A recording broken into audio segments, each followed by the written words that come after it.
우리 옆에 계신 분들과 함께 인사하도록 하겠습니다. 사랑하고 축복합니다. 하나님의 사랑과 축복이 넘치는 우리 모든 성도님들 되시기를 바라겠습니다. 여러분들, 우리가 인생을 살다 보면 열병을 실제로 앓기도 하고 또 열병을 앓는 것과 같은 순간을 지날 때가 있습니다. 그래서 우리 삶에 너무나 힘겹고 지쳐가지고 마치 병든 사람처럼 아무것도 할 수 없는 상태에 빠질 때가 있습니다. 경제적인 어려움 때문에 한숨만 나오고, 또 인간관계 속에서 상처받아가지고 마음이 무너지고, 또 신앙이 흔들리며 하나님마저 멀게 느껴질 때가 있는 것이죠. 이럴 때 우리는 아무것도 하기 싫고 그냥 가만히 누워 있고만 싶은 그러한 마음이 드는 것입니다. 오늘 본문을 보게 되면은 실제로 열병에 걸려서 그와 같이 있었던 사람이 등장합니다. 시몬 베드로의 장모였는데요, 아무것도 할 수 없는 상태에 있었습니다. 그런데 예수님께서 어떻게 하셨습니까? 사람들이 요청하기도 전에 먼저 그녀를 찾아가셔서 그녀의 손을 잡아 일으켜 주셨던 것이죠. 오늘 이 말씀을 통해서 우리 삶에 찾아오시는 예수 그리스도를 만나는 은혜가 있기를 바라겠습니다. 그리고 무엇보다도 오늘 이 예배 가운데에 우리 주님의 손길이 여러분의 삶에도 임하여서 모든 연약함과 상처와 아픔들이 치유되고 회복되는 은혜의 시간이 될 수 있기를 주의 이름으로 축원합니다. 그러면 먼저 첫 번째로 우리가 생각해 볼 것은요, 예수님께서는 연약한 자를 먼저 찾아오신다라는 것입니다. 여러분, 오늘 본문 29절로 30절 말씀을 같이 한번 읽어보도록 하겠습니다. 회당에서 나와 곧 야고보와 요한과 함께 시몬과 안드레의 집에 들어가시니 시몬의 장모가 열병으로 누워있는지라 사람들이 곧 그 여자에 대하여 예수께 여짜온대. 아멘. 여러분, 예수님께서 시몬과 안드레의 집에 들어가셨다라고 말씀을 하고 있습니다. 이 시몬이 누구죠? 네, 베드로예요. 그래서 여러분들, 베드로하고 안드레하고 형제인 거 아시죠? 우리 예수님께서 이들의 집에 찾아가셨는데 보니까 여러분, 이 베드로의 장모가 열병으로 누워 있었던 것입니다. 여러분, 젊은 분들은요, 열병이라고 하면은 그냥 열이 나는 정도로 대수롭지 않게 생각하는 경향들이 있는데요, 사실 이 당시에는 열병은 생명을 위협하는 심각한 질병이었습니다. 왜냐하면 여러분, 당시에 병원이 있었어요? 항생제가 있었어요? 아무것도 없었어요. 그러니까 이 열병이 나면 조치를 못해가지고 죽는 경우들이 다반사였던 것이죠. 오늘날에도 좋은 약이 많아서 그렇지 사실 노약자들에게는 이 열병이 결코 쉬운 병이 아닙니다. 더군다나 여러분들도 아마 그런 경험들이 있으실 거예요. 수술하려고 병원에 날짜를 잡아가지고 입원을 했는데 열이 나면 여러분, 수술을 할 수 있어요, 없어요? 못합니다. 열이 내려야지만 할 수 있는 거예요. 그리고 우리의 어르신들 가운데에는 이 열병을 제대로 치료하지 못해서 폐렴이 와서 돌아가시는 경우들도 왕왕 있다라는 것입니다. 그런데 여러분, 이 본문을 잘 살펴보면 흥미로운 것이 하나 있습니다. 여러분, 베드로가 예수님께 와서 열병을 고쳐달라고 요청을 했어요? 아니요, 그런 내용이 없습니다. 사실 여러분, 베드로는요, 제자로 부르심을 받아가지고 모든 것을 다 버려두고 예수님을 쫓느라 정신이 없었던 것이죠. 제가 생각할 때에는요, 베드로가 장모님 아픈 거 알았을까요, 몰랐을까요? 전 몰랐다고 봐요. 네, 몰랐다고 봐요. 그러니까 예수님이 병자를 고쳐주시는데도 우리 장모님 좀 고쳐주시죠, 이 말을 안 했던 것이죠. 그렇지만 여러분, 예수님께서는 이 베드로의 장모가 아픈 거를 아셨어요, 모르셨어요? 아셨어요. 왜냐하면 전지전능하신 하나님이시기에 이 베드로의 장모가 아픈 걸 알고 일부러 그 집으로 찾아가 주셨던 것이죠. 저는 이 말씀을 읽으면서요, 큰 위로를 받았어요. 여러분, 솔직히 제가 사역을 하면서 이 아이들을 어렸을 때에 제대로 놀아준 기억들이 없습니다. 특히나 저희 집은 아들만 셋인데 이 남자 아이들 셋 키우려면은요, 엄마의 역할도 중요하지만 누구의 역할도 중요해요? 아빠의 역할도 중요해요. 군기반장 노릇 제대로 해야 됩니다. 어렸을 때 제가 주로 하는 것은요, 애들 잡아가지고 혼내는 거예요. 엄마한테 절대로 대들지 못하도록. 방어선을 제가 확실하게 쳐줘야지 이 녀석들이 사춘기 접어들면서 엄마한테 반항하면 답이 없거든요. 근데 여러분, 제가 솔직히 아이들을 잘 이렇게 서울에서 사역하면서 놀아주지를 못했습니다. 주로 별보기 운동을 했거든요. 새벽에 새벽기도, 새벽별 보면서 갔다가 우리 아이들 다 잠든 후에 밤별을 보면서 이렇게 가정으로 돌아왔던 것입니다. 그래서 제가 한 것이라고는요, 하나님께 기도한 것밖에 없어요. 하나님, 이 아이들이 자라서 하나님 나라의 일꾼이 되게 하시고 축복의 선물이 되게 해달라고. 그런데 가만 보니까요, 하나님께서 우리 아이들을 친히 돌보아 주셨구나라는 생각이 들면서 다시 한번 감사를 하게 되었습니다. 여러분, 우리가 하나님의 영광을 위해서 또 이렇게 주의 나라와 복음을 위해서 수고하며 헌신할 때에 우리 하나님께서 그것을 아시고 저와 여러분의 삶을 돌보시며 책임지시고 인도해 주시는 줄로 믿습니다. 그래서 여러분, 우리 주님께서도 뭐라고 말씀하셨습니까? 먼저 그 나라와 의를 구하라. 그리하면 이 모든 것을 너희에게 더하여 주시리라 라고 이렇게 약속하셨던 것이죠.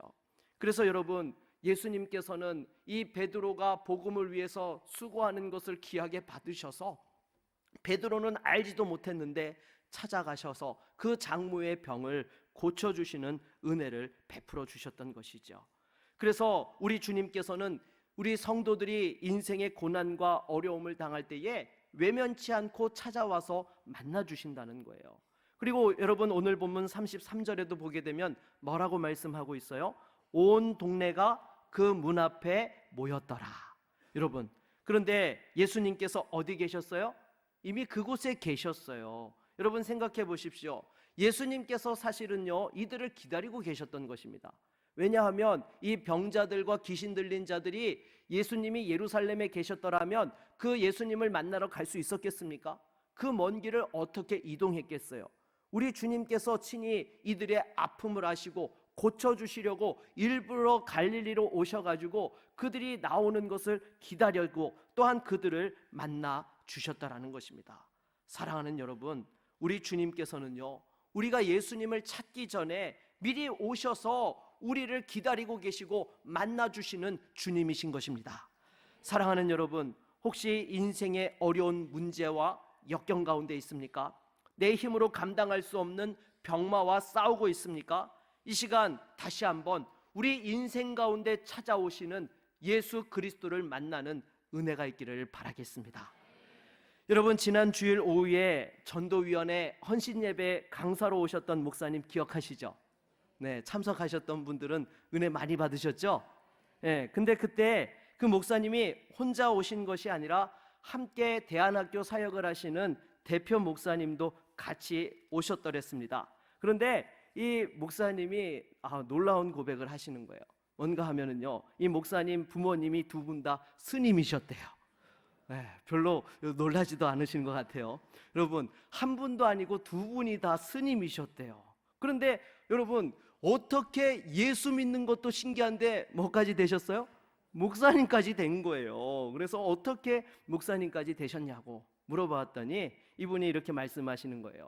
사춘기가 왔을 때에 반항심에서 절에서 기독교 TV를 틀어놨다는 거예요. 옆에서 불경을 읽고 있는데 자기는 그 기독교 TV를 틀어놓고 조용기 목사님 설교를 주로 들었다라는 거예요. 그래가지고 여러분, 반항하다가 하나님 말씀에 은혜를 받아가지고 지금 목회자로서 사역을 감당하고 있다라는 것입니다. 여러분, 살다 생전에 이런 말씀 들어보셨어요? 여러분, 하지만 하나님께서 자녀로 택하시면 어디까지 찾아오세요? 절간까지 찾아오신다는 거예요. 우리 주님께서는요, 절대로 포기하지 않으시고 어떤 상황에서도 우리를 만나주시며 다시 한번 우리를 일으켜주시는 은혜의 주님이신 줄로 믿습니다. 여러분, 우리 옆에 있는 분들과 이렇게 한번 인사하도록 합시다. 예수님을 만납시다. 네, 다시 한번 우리 인생 가운데 찾아와서 만나주시는 예수님을 만나는 믿음의 성도님들이 되시기를 바라겠습니다. 두 번째로 우리에게 주시는 교훈은요, 치유는 새로운 사명의 시작이라는 것입니다. 여러분, 우리 31절 말씀을 같이 한번 읽어보도록 하겠습니다. 31절입니다. 나아가사 그 손을 잡아 일으키시니 열병이 떠나고 여자가 그들에게 수종드니라. 아멘. 여러분, 예수님께서 시몬 베드로의 집에 들어가셔서 이렇게 계시니까 사람들이 베드로의 장모가 열병에 걸려 있다라고 예수님께 말씀을 드려요. 하지만 이 본문을 자세히 보면은요, 사람들이 예수님께 고쳐달라는 말을 했어요, 안 했어요? 안 했어요. 그냥 아프다는 얘기만 한 거예요. 그렇지만 예수님께서는요, 먼저 그들의 요청이 없었음에도 불구하고 베드로의 장모의 손을 잡아주시고 일으켜 주셨던 것이죠. 그 순간 열병이 떠나가는 치유의 역사가 임하였던 것입니다. 그런데 여러분, 보통 이 복음서를 보다 보면 예수님께서 치유의 사역을 감당하실 때 무엇을 요구하실 때가 많으세요? 믿음을 요구할 때가 많으세요. 그래서 누가 낫고 나면은 뭐라고 말씀하세요? 내 믿음이 너를 구원하였느니라 라고 믿음을 요구하신다라는 것이죠. 그런데 오늘 본문에서 베드로의 장모는요, 어떤 요청도 하지 않았음에도 예수님께서 직접 찾아가 주셔서 고쳐주셨던 것입니다. 그것도 그냥 말씀으로 하신 것이 아니라 어떻게 하셨어요? 손을 잡고 일으켜 세워주셨다라는 거예요. 여러분, 여기서 예수님께서 베드로의 장모를 치유해 주신 방식이 중요한 의미가 있습니다. 왜냐하면 여기서 일으키시니라고 할 때에 사용되었던 단어가요, 단순히 앉은 사람을 일으킨다라는 그 이상의 의미를 갖고 있습니다. 성경에서, 특별히 신약에서 이 단어가 사용될 때에는요, 부활과 새로운 삶의 시작을 의미할 때가 많다라는 것이죠.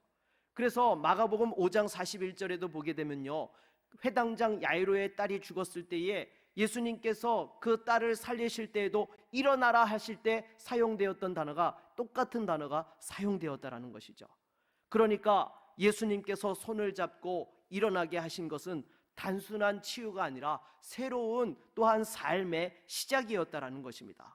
그래서 여러분, 우리가 예수님을 만나게 되면은요, 단순히 문제만 해결받는 것이 아니라 새로운 인생, 새로운 사명으로 살게 된다라는 거예요. 그래서 여러분, 우리가 항상 문제가 있을 때마다 처음에는 어떻게 기도해요? 사명 달라고 기도하지 않습니다. 문제 놓고 기도해요. 하나님, 이 병 제발 좀 고쳐주세요. 이 문제 좀 해결해 주세요. 제 힘으로 할 수 없습니다. 근데 기도하다 보면은 무슨 기도하고 있는 거 보고 있어요? 사명 기도하고 있는 거 보게 된다라는 거예요.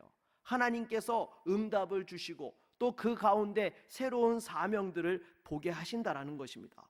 그래서 여러분, 예수님께서 우리에게 응답하시고 역사하시는 이유는요, 단순히 문제 해결로 끝나는 것이 아니라 새로운 사명과 삶을 살아갈 수 있도록 하기 위함이라는 것이에요. 그래서 31절 후반부에도 보게 되면은요, 여자가 그들에게 무엇했다고요? 수종드니라 라고 이렇게 말씀하고 있는 것을 보게 됩니다. 여러분, 일반적으로 보게 되면은요, 열병에 걸렸던 사람이 막 열이 내렸어요. 그러면 어떻게 해야 되는 게 정상이에요? 몸을 추스르는 것이 정상인 것입니다. 열이 좀 떨어졌다고 바로 일하면 돼요, 안 돼요? 안 돼요. 근데 이 베드로의 장모는요, 치유되자마자 즉시 일어나서 예수님과 제자들을 섬겼다라는 것입니다. 그래서 여러분, 우리 예수님의 치유는요, 단순한 회복이 아니라 사명으로 연결되어야 한다라는 것입니다. 그래서 은혜 받은 사람은요, 여러분, 주저하면 안 돼요. 곧장 하나님께 감사하며 섬김의 자리, 또한 사명의 자리로 나아가야 되는 것이죠. 그리고 그것이 또한 어떻게 해요? 우리 믿음을 더 성장시키며 선순환의 효과를 가져오고 우리 믿음의 지경이 넓혀지며 하나님의 축복 위에 은혜 위에 은혜를 경험할 수 있게 되는 것입니다. 그런데 여러분, 요즘 안타깝게도요, 사회적으로 개인주의가 확산되면서 신앙생활도 개인주의화되는 경향들이 있다라는 것입니다. 그래서 나는 예배만 드리면 돼, 하나님이 나를 축복해 주셨으면 됐지, 굳이 섬겨야 되나라는 이러한 생각들을 갖는 분들이 있다라는 것입니다. 아니요, 여러분, 축복은요, 흘러갈 때에 더 큰 축복이 되는 것이고요, 가만히 있으면 그것이 어떻게 돼요? 메말라 버리게 된다라는 것입니다. 여러분, 그래서 우리의 믿음이 정체되지 아니하고 다시 한번 성장하며 쓰임 받을 수 있도록 주님께서 주신 그 은혜에 감사하며 섬김과 사명의 자리로 나아갈 수 있기를 바라겠습니다.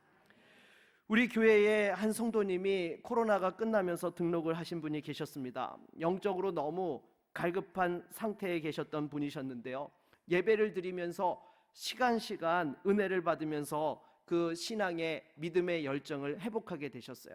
그래서 처음에는 교회에서 섬기는 것에 대해서 이렇게 주저하셨는데 은혜를 받으니까요, 이분이 가만히 있을 수 있어요, 없어요? 없어요. 그래서 이 섬김의 자리에 나와서 봉사를 하게 되셨던 것입니다.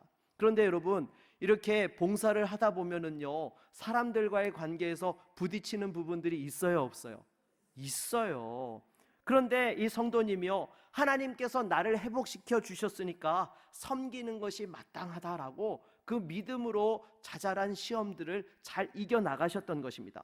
그리고 나서 여러분, 이번에 이 3월달 새학년 새학기를 시작하기 전에 우리가 뭐 했죠? 다음 세대 특별 기도회를 했잖아요. 여러분들 지금 몇 주 안 됐어요. 벌써 이렇게 엄청 오래전 일처럼 생각하시는데요, 지난달 마지막 주간에 있었던 사건이에요. 그때 제가 우리 부서별로 아이들 기도를 해주었잖아요. 근데 이 성도님의 자녀가요, 안수 기도를 받으려고 기도 제목을 써가지고 나왔어요. 여러분들 청년들이 주로 기도 제목 적으면은 대표적인 세 가지 아시죠? 첫 번째, 자기 믿음 달라는 거. 두 번째, 무슨 기도해요? 네, 학업하고 취업 잘하게 해달라는 거. 그리고 세 번째 뭐예요? 네, 믿음의 배우자 만나게 해달라는 거. 이게 기본적인 청년들의 기본 베이직한 기도 제목이에요. 근데 여기에 기도 제목이 하나 더 있더라고요. 뭔가 하면은 이번 학기에 만날 룸메이트에게 믿음의 선한 영향력을 끼칠 수 있게 해주세요. 제가 기도 제목을 보면서 은혜를 받았어요. 정말 이 자녀들이 믿음의 자리를 지키고 있는 것만 해도 감사한데 영혼에 대한 열정을 갖고 있다는 것, 여러분 얼마나 귀하고 감사한 일입니까? 이것이 바로 은혜를 받고 흘려보냈을 때에 주시는 하나님의 축복인 줄로 믿습니다. 여러분, 예수님께서 우리를 회복시키신 이유가 바로 여기에 있는 거예요. 오늘 우리 주님께서도 여러분에게 손을 내밀고 계십니다. 여러분, 이때 우리가 선택을 해야 됩니다. 그 손을 붙잡고 일어날 것인가, 아니면 다시 들어 누울 것인가? 사랑하는 여러분, 새로운 사명 감당하기를 원하십니까? 우리 옆에 있는 분들과 이렇게 한번 인사합시다. 주님 손잡고 일어납시다. 네, 다시 한번 주님 손잡고 사명을 향해서, 비전을 향해서 나아가는 우리 모두가 되기를 바라겠습니다. 세 번째로는요, 받은 은혜는 반드시 흘러가야 한다라는 것입니다. 여러분, 계속해서 우리 32절로 33절 말씀을 같이 한번 읽어보도록 하겠습니다. 저물어 해질 때에 모든 병자와 귀신 들린 자를 예수께 데려오니 온 동네가 그 문 앞에 모였더라. 아멘. 여러분, 이 베드로의 장모가 치유받고 즉시 섬김의 자리로 나아갔는데요, 예수님께서 이 베드로의 장모 한 사람을 고쳐준 것으로 끝나지 않았다라는 것입니다. 이 은혜가 베드로의 가정을 넘어서서 마을 전체로 확산되게 되었다라는 것이죠. 예수님께서 베드로의 장모를 고치셨다라는 소식에 사람들이 예수님이 어디 계신지를 묻고 또한 병자들과 귀신 들린 자들을 데리고 나오기 시작하였던 것이죠. 그래서 처음에는 한 사람이 은혜 받는 것으로 시작했는데 이제 온 마을 전체가 은혜 받는 축복을 받게 되었던 것입니다. 여러분, 이것이요, 하나님께서 역사하시는 방식인 거예요. 예수님의 은혜는 결코 한 사람에게만 머물러 있지 않는다는 거예요. 그 은혜를 나눌 때 더 풍성한 은혜와 축복이 임하게 되는 것입니다. 여러분, 베드로의 장모도 보십시오. 원래 예수님의 그 부르심을 받아서 섬기게 되었던 사람이 누구였어요? 베드로였어요. 그런데 이제는 베드로만이 아니라 누구도 섬김의 자리로 나왔어요? 네, 장모님까지 같이 덩달아 나오게 되었다라는 것입니다. 여러분, 그래서 복음은요, 개인적인 차원에서 머무는 것이 아니라 반드시 흘러가고 퍼져야 되는 거예요. 여러분, 지금 여러분의 그 믿음과 신앙은 어디까지 흘러가고 있습니까? 지금 내가 받은 그 은혜로 우리 가정이 정말 믿음으로 변화되어지고 새로워지고 있습니까? 여러분의 가정에서 직장으로, 또 교회에서 사회로 이 복음이 전파되고 있습니까? 아니면 나 혼자만 간직한 채 그냥 멈춰 있지는 않습니까? 여러분, 복음은요, 나만의 것이 아닙니다. 예수님께서 우리에게 주신 은혜는 반드시 흘러가야 되는 거예요. 제가 신학교 시절에 같이 교제했던 그 그룹 중에 한 목사님이 계셨습니다. 이 목사님 그 당시에 전도사님이셨는데요, 저만 보면 늘 했던 말이 무엇인가 하면, 부산 와서 사역하이소, 어디 딴 데 갈 생각 말고. 제가 사투리를 잘 못해요, 여러분들. 네. 그래서 이 목사님이 저만 보면은요, 부산으로 오라고 얼마나 노래를 불렀는지 몰라요. 근데 결국에 이 목사님은 어디에 개척을 했을까요?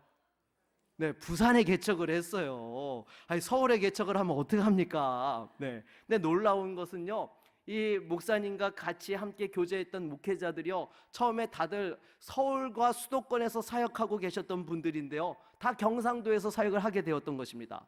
한 분은 대구에서 사역을 하다가 중국 선교사로 파송을 받으셨고, 또 한 분은 부산에서 사역하다가 이제 총신 신대원 교수로 가시게 되었고, 또 한 분은 대구에서 담임 목사로, 저는 구미에서 사역을 하게 된 것이죠.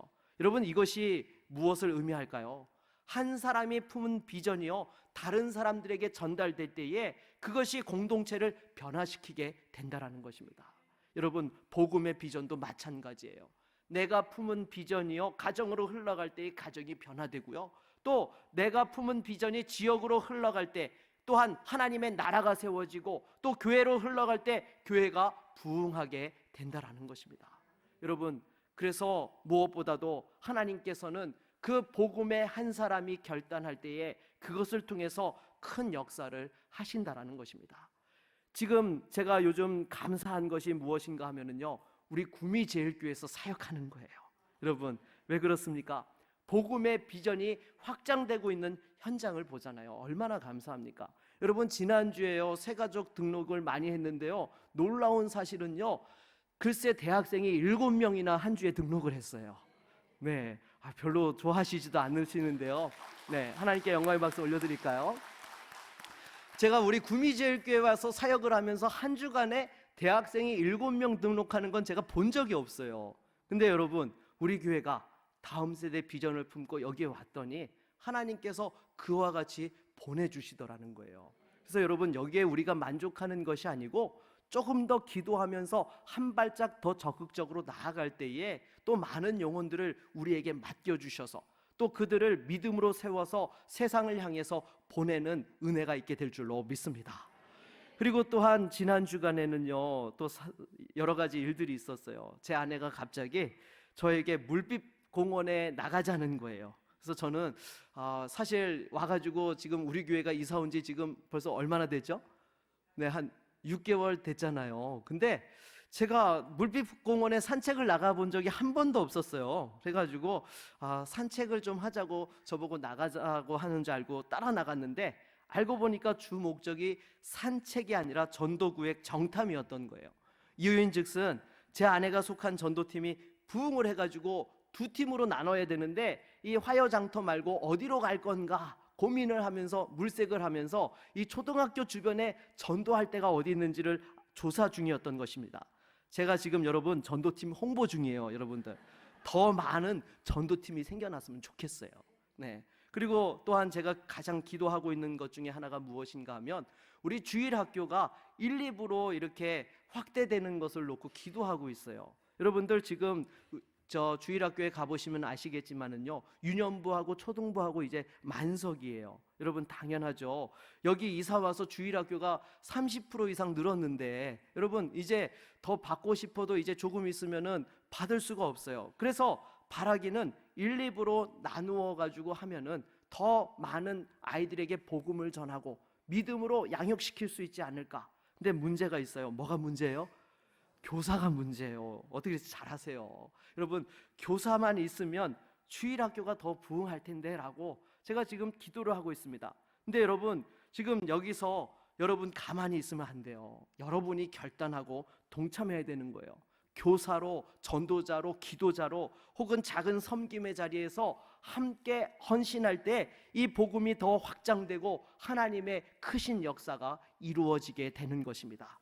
여러분들, 어떤 자리에서 지금 복음을 흘려보내는 역할을 감당하시겠습니까?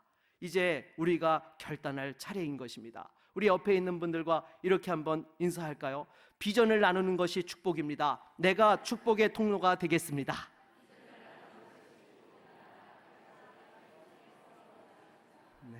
네, 다들 건강하게 오래 사실 거예요. 이제 긴 것도 잘 따라 하셔가지고요. 정말 함께 비전을 나누고 축복의 통로에서 쓰임 받는 우리 모두가 되기를 바라겠습니다. 말씀을 맺겠습니다. 여러분, 예수님의 손길이 닿을 때에 정말 그 연약한 자가 치유되어지고 다시 한번 새로운 사명의 자리에서 쓰임 받는 은혜의 역사가 일어났던 것입니다. 여러분, 예수님께서는요, 어렵고 힘든 자들을 외면하지 않으십니다. 찾아와서 만나주시는 거예요. 그리고 그 은혜와 축복은 한 사람에게서 머무는 것이 아니라 흘러가서 또 새로운 불꽃들이 일어나게 되는 것입니다. 이제 저와 여러분의 차례인 것입니다. 오늘 말씀을 듣고 끝나는 것이 아니라 다시 한번 우리 주님의 손을 붙잡고 일어설 수 있기를 바라겠습니다. 그래서 우리가 받은 그 은혜를 다른 사람들에게 흘려보내면서 가정에서, 교회에서, 일터에서 복음을 전할 수 있기를 바라겠습니다. 그리고 무엇보다도 이 비전을 나누면서 축복의 통로로서 영광 돌릴 수 있는 저와 여러분 모두가 되기를 주의 이름으로 축원합니다. 우리 한번 같이 찬양하고 말씀을 의지하여 기도하겠습니다.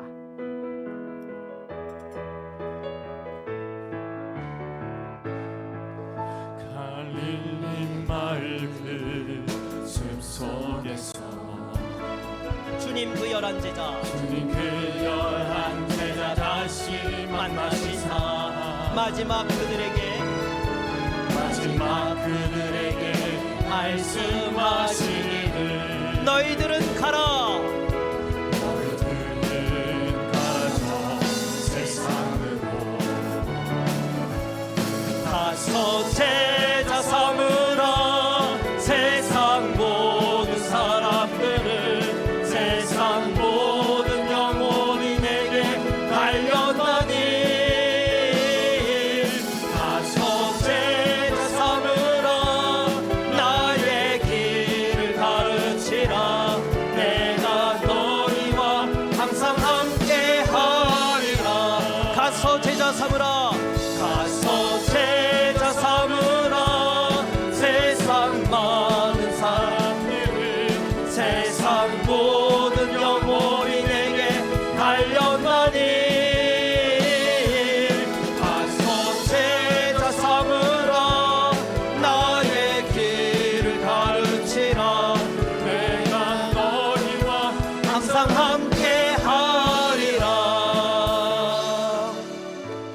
여러분, 이 시간 말씀을 의지하여 함께 기도합시다. 하나님, 다시 한번 우리에게 찾아와 주셔서 만나 주시사 우리의 문제들이 해결받고 새로운 사명을 감당하며 축복의 통로가 되게 하여 주시옵시고 하나님의 은혜가 흘러가게 하여 주시옵소서. 우리 함께 같이 기도하며 나아갑니다. 주여, 하나님 아버지, 이 시간 또한 주님 어려움 가운데 있는 성도들에게 다시 한번 찾아와 주시사 그 마음을 어루만져 주시옵시고 그 모든 문제들을 치유하여 주시고 해결하여 주시옵소서. 육신의 연약한 자들에게 다시 한번 치유의 영으로 역사하여 주시며 또한 여러가지 시험과 어려운 문제 가운데 있는 심령들에게 주여 두려워하지 않고 강하고 담대하게 일어설 수 있는 믿음의 담대함을 더하여 주시사 다시 한번 주님 그 모든 문제를 딛고 일어설 수 있는 믿음의 성도들이 되게 하여 주시옵소서. 그리하여 우리 주님의 손을 잡고 일어설 때에 새로운 사명을 향하여 달려가는 복된 주의 종들이 되게 하여 주시옵소서.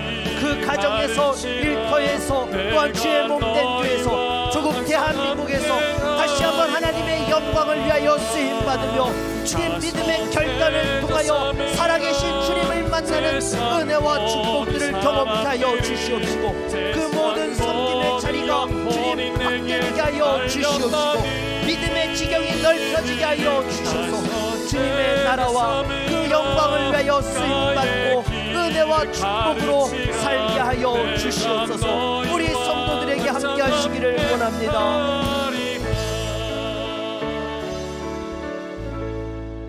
예수 그리스도의 이름으로 기도드립니다. 아멘.